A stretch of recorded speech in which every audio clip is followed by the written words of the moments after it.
So Anthony Joshua wants to meet with Deontay Wilder face to face to negotiate a fight between them two later this year. This is the Battle Camp. Please hit the subscribe button. You'll find it in the bottom right hand corner of your screen. So during all of this media coverage that I've seen today with regards to AJ's fight week, I've noticed AJ say this twice, and I've also noticed Adam Smith say this, and it's basically the two teams, but Wilder's team and AJ's team, haven't been able to negotiate a fight between the two of them. So maybe the next step should be Wilder sitting in a room with AJ where they can talk man to man, face to face, and hopefully they can agree a deal to get this fight done before the end of this year. In theory, it sounds good, and my initial reaction to this was a bit like, well, if this was an option, why didn't you lot do this before? Do you know what I mean? Because you both have Twitter, you both have Instagram. Why didn't you just slide into Wilder's DMs if this was an option? Why didn't you do this, a few months back, so that you'd be fighting Wilder now, rather than fighting Big Baby Miller and then, which then changed to Ruiz, if that makes sense. And then I saw AJ appear on First Take with Stephen A. Smith, the most annoying man in sports entertainment today, along with Max Kellerman. And I think I know why. I think I found the reason why he's changed his approach to this during this interview. Because when they asked him about fighting Luis Ortiz, he said, look, we made the offer to Luis Ortiz. His promoter turned it down. And then Luis Ortiz himself came out afterwards and said, that was a good offer. We should have taken it. And I think after I heard him say that, I connected the dots and I read between the lines and I thought to myself, so basically what he's saying is my team and Wilder's team haven't been able to agree a deal. So I think me and him should sit in a room together and we'd come to a conclusion that way. And there's two ways of looking at this. One, maybe he's saying this because he wants to look in Wilder's eyes and actually see, does this man want to fight me? And actually see for himself, is Wilder just all talk, or does he genuinely, does he want to fight me the same way I want to fight him? And I believe the second reason why he's saying this, is perhaps he's basically implying Wilder's team aren't giving Wilder all of the relevant information that Wilder needs to come to an educated conclusion when it comes to should he fight AJ before the end of this year. We all know Wilder's been very vocal over the last couple of weeks saying that AJ fight definitely isn't happening this year. But I think what AJ's getting at is if he was to sit in a room with Wilder, talk to him about the deal, talk to him about what's been negotiated, what isn't, etc., he could basically effectively convince Wilder to take the fight with him before the end of the year. Now, did you just see what I did there? I connected various different dots and I read between all the fucking lines possible to come to this conclusion. Now, even though I think in my heart of hearts I'm right, there's no way I'll ever know if I am right in what I'm saying unless I sit down with Anthony Joshua and talk to him and ask him these questions. Eddie Hearn earlier on said something that I've been saying for a couple of months now, and that's basically Anthony Joshua needs to start to goad Deontay Wilder. He needs to call him out. He needs to actually become verbal.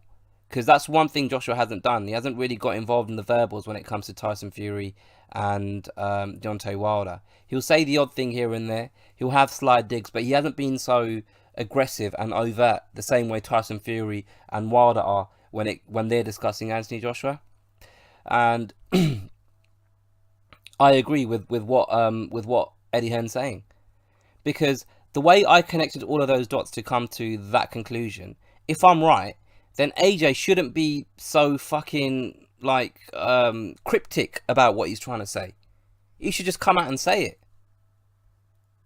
Because I know he said in the same interview that I'm referring to, the one with First Take, where he said he doesn't care so much about public opinion.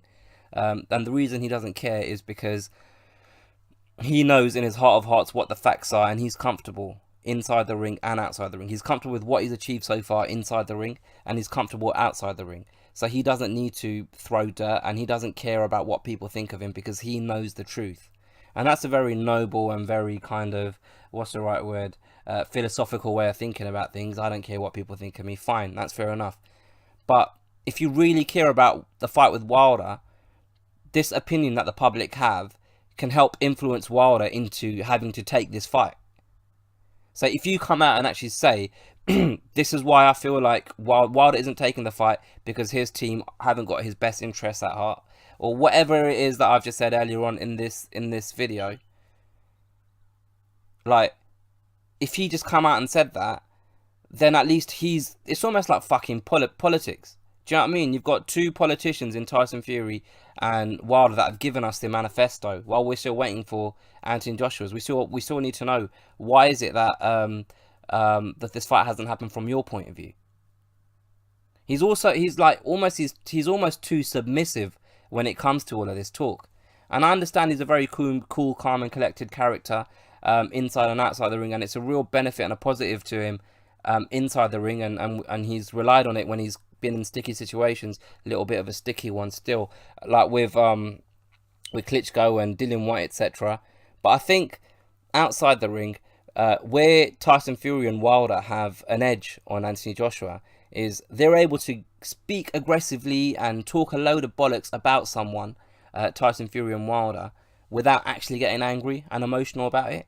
But the one time I saw Anthony Joshua talk crap, or talk shit, or smack talk Big Baby Miller, I felt like he was actually emotional, and he was actually angry, and he was actually upset. Whereas I feel like Tyson Fury and Deontay Wilder can flick that switch on, the crap talking switch, but not actually feel angry or upset about it.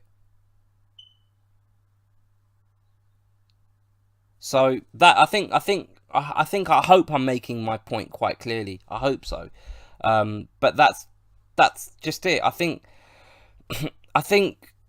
Anthony Joshua is letting himself down outside the ring by not being open enough, I suppose, is the point I'm trying to make. If he does want the fight, and if he's privy to what's happened up until now when it comes to negotiating this fight, I think he needs to be more open, and I think he needs to tell us, all right, this is what we've said, and this is what they've said, and this is where I think Wilder's wrong, this is where I think Tyson Fury was wrong. He's almost too respectful, which is obviously in the grand scheme of things, it's a good thing. But I think in order to put the most amount of pressure possible on Deontay Wilder, if AJ genuinely wants this fight, he needs to step his game up verbally. And we know he can. We know he's a good talker. Because that's what's the frustrating thing. If it was a Joe Joyce in this position, or a Daniel Dubois, I wouldn't be making this video.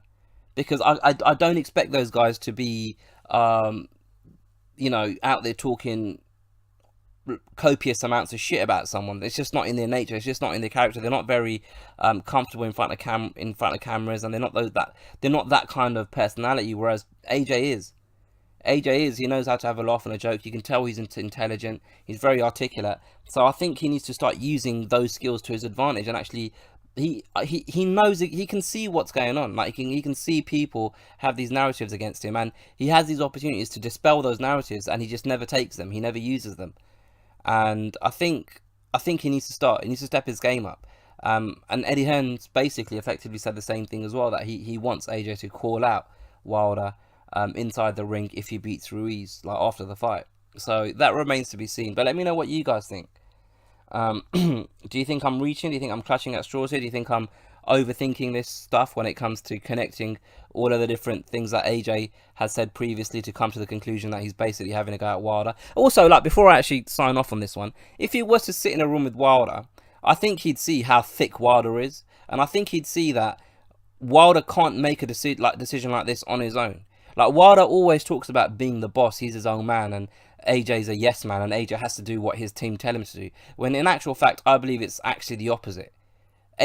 Although obviously AJ's decisions are influenced by Eddie Hearn, they're influenced by his management team, they might be influenced by Sky Sports and DAZN and whoever else he partners with, but at the end of the day, the final decision is his. When it comes to Wilder, I believe it's the total opposite.